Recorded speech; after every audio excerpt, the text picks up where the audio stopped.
حلقہ لوک سبھا سکندرآباد کی BRS امیدوار پدما راؤ گوڑ کی کامیابی یقینی نظر آ رہی ہیں۔ پدما راؤ گوڑ تمام طبقات میں یکساں مقبول ہیں۔ حلقہ لوک سبھا سکندرآباد میں پدما راؤ گوڑ کی انتخابی مہم زور و شور سے جاری ہے۔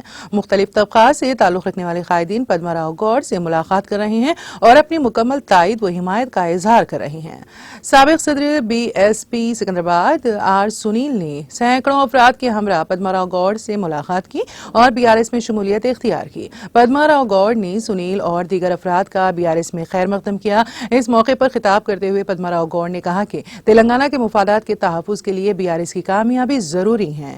انہوں نے حلقہ لوک سبھا سکندرآباد میں گلابی پرچم بلند کرنے کے لیے پارٹی کیڈر سے کوئی کسر باقی نہ رکھنے کی اپیل کی۔ پدما راؤ گوڑ نے کہا ہے کہ KCR کے دور حکومت میں تلنگانہ کی ہمہ جہتی ترقی کے لیے نمایاں خدمات انجام دی گئیں۔ انہوں نے کہا ہے کہ آج ریاست میں کسان اور عوام KCR کے دور حکومت کو یاد کر رہے ہیں۔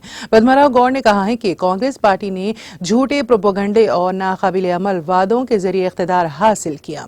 اقتدار کے حصول کے بعد عوام اور کسانوں کو دھوکہ دیا جا رہا ہے۔ انہوں نے کہا ہے کہ آج ریاست میں کسان پانی کی عدم سربراہی کے باعث مشکلات کا شکار ہے۔ انہوں نے کہا ہے کہ سکندرآباد کی ترقی کے لیے BRS کی کامیابی ضروری ہے۔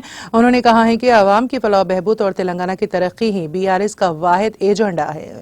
پدما راؤ گوڑ نے کہا ہے کہ لوک سبھا انتخابات میں عوام BRS کو کامیاب بنائیں۔ انہوں نے کہا ہے کہ قومی جماعتوں سے تلنگانہ کے مسائل حل نہیں ہوں گے۔ تلنگانہ کی ترقی کے لیے تلنگانہ کی جماعت BRS کی کامیابی ضروری ہے۔ اس موقع پر ستیہ نارائنا، جگن گنگا پترا، روی تیجا، راگھو پرمیش، رحیم خان، شیو راجو، کمار بابو، پرشانت، حسین بلیا، پرتھوی راج، عبدالمجید اور دوسرے موجود تھے۔